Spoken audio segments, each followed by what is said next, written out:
गोंधळ कसा होईल, या बैठकीचे योग्य परिणाम कसे होणार नाही. आपण राजकारणात आहे आणि राजकारण करायचं तर लाठीने कुठली नाही. अशा पद्धतीने आपल्याला सगळ्यांना ह्या सगळ्या प्रक्रियेत सहभागी व्हायचे.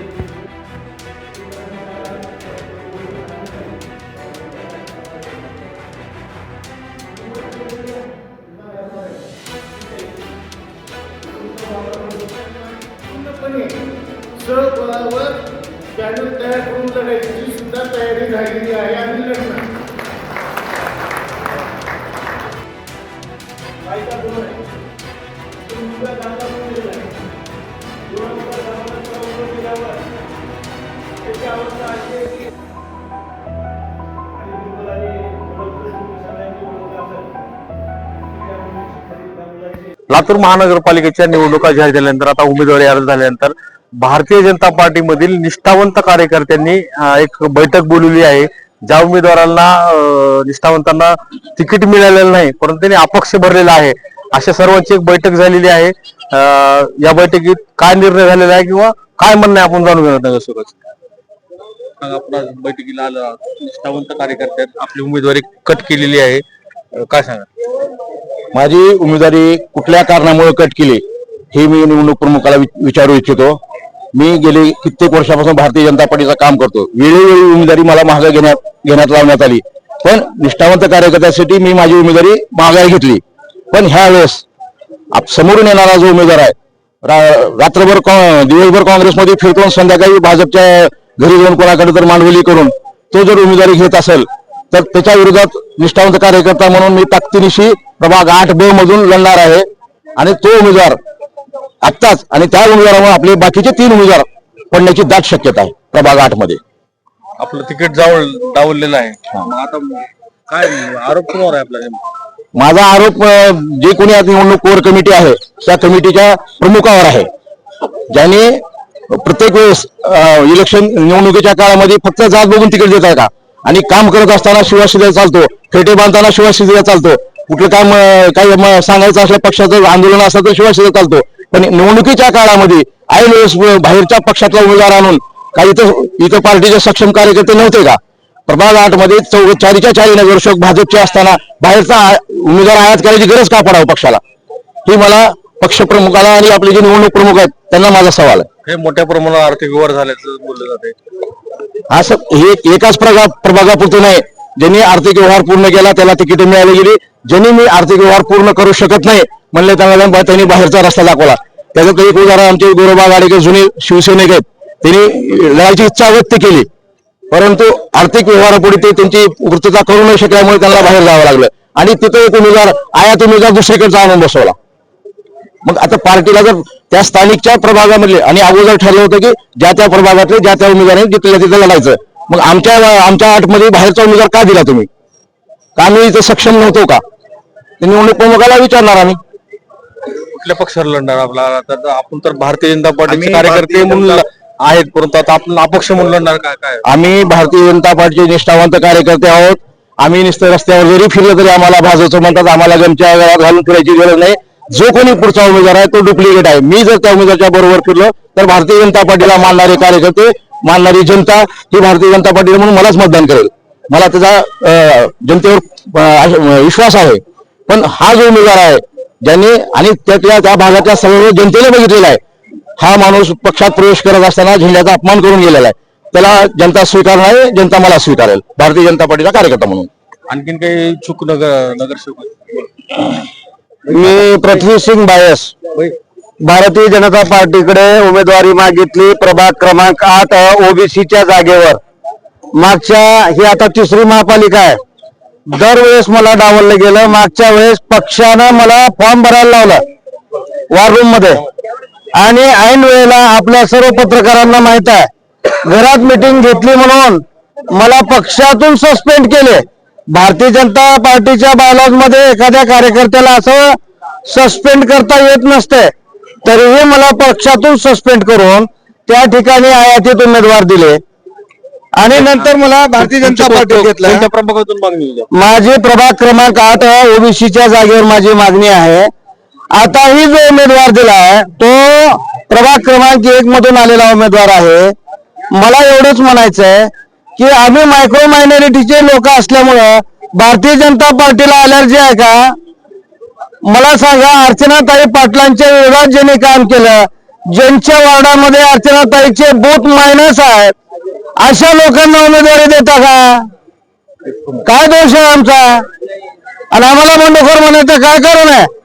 आम्ही अटलजीच्या विचारावर, श्यामाप्रसाद मुखर्जीच्या विचारावर, याच्या विचारावर आम्ही पक्षामध्ये काम करतो. बजरंग दलाचा 3 वर्ष सहसंयोजक होतो मी. जय श्रीराम म्हणायला घाबरायचे हे लोक, आणि आता जय श्रीराम सगळे म्हणायला लागलेत. आणि आम्हाला तिकीट देताना राम राम. वा रे वा, हे कमाल आहे.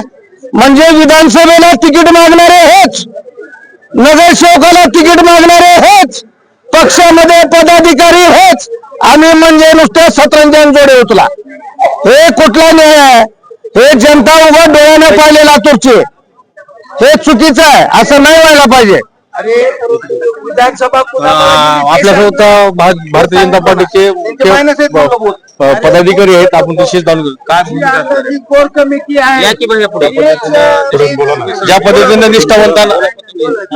निष्ठावंतांना डावलून भारतीय जनता पार्टीनं आयात उमेदवाराला उमेदवारी दिलेली आहे. काय सांगा? लातूर जिल्ह्यामध्ये भारतीय जनता पार्टीच्या इतिहासामध्ये कधी नव्हे ते मागची लोकसभा, त्याच्यानंतरची विधानसभा आणि आता ही होऊ घातलेली महानगरपालिकेची निवडणूक सुद्धा भारतीय जनता पार्टीच्या हातातून काही लोकांच्या दुष्कृत्यामुळे जाते की काय अशी परिस्थिती निर्माण झालेली आहे.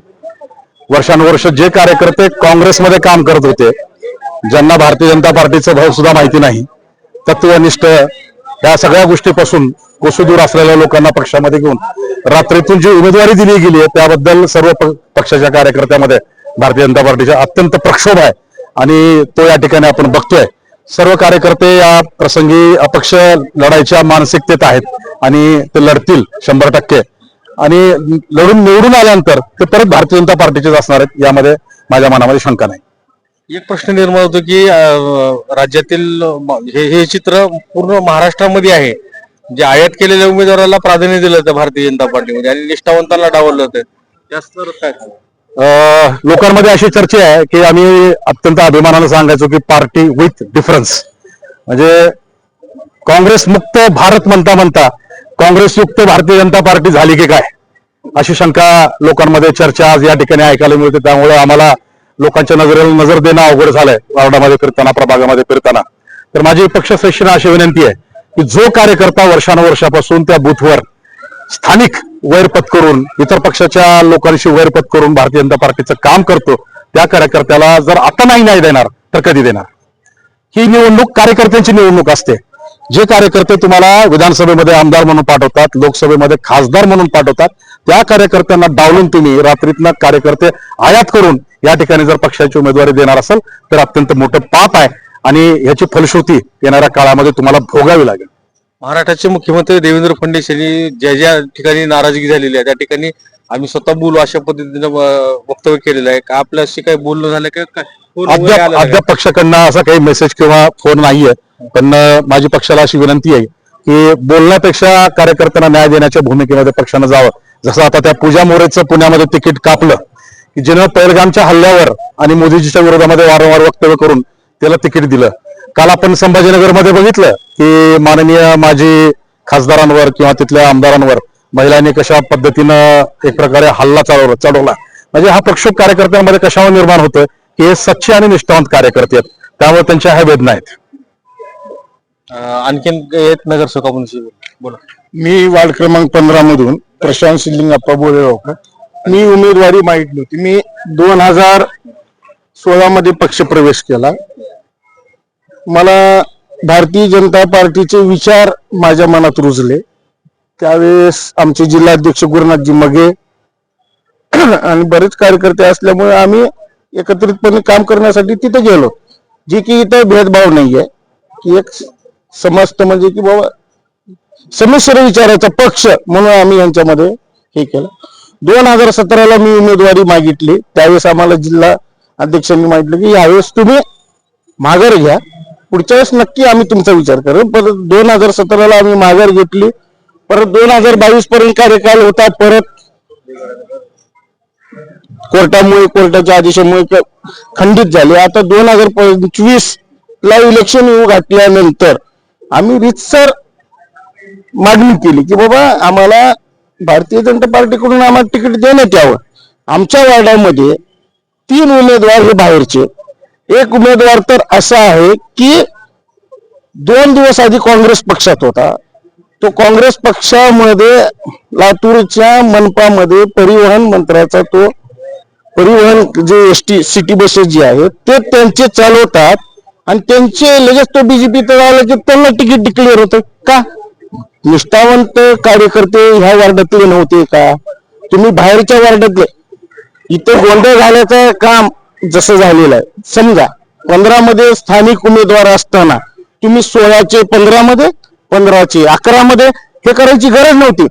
आम्ही आजही कुठल्याही जे पक्ष प्रमुख असतील निवडणूक प्रमुख असतील आमचं त्यांना एकच म्हणणं आहे, तुम्ही आम्हाला विश्वासात घेतला असतात, आम्हाला हे सगळ्या गोष्टी जर विचारल्या असतं आम्ही तुम्हाला सहकार्य केलं असतं. एवढी नाराजी वाढवायचं कामच नव्हतं. आता हे नाराजी वाढवण्याचं काम हे तुम्हीच केलं. मग आज आम्ही तुम्हाला काही जर हे म्हणलं असेल तुम्हाला एवढं वाईट वाटून घ्यायची काही गरज नाही. हा ठीक आहे, आम्ही जे आता निवडणूक लढणार का अपक्ष म्हणून? हो 100% मी निवडणूक लढवण्याच्या तयारीत आहे. अपक्ष उमेदवार म्हणून माझा फॉर्म सुद्धा वैध झालेला आहे. 15 मधून माझी उमेदवारी लढण्याची संपूर्ण तयारी आहे.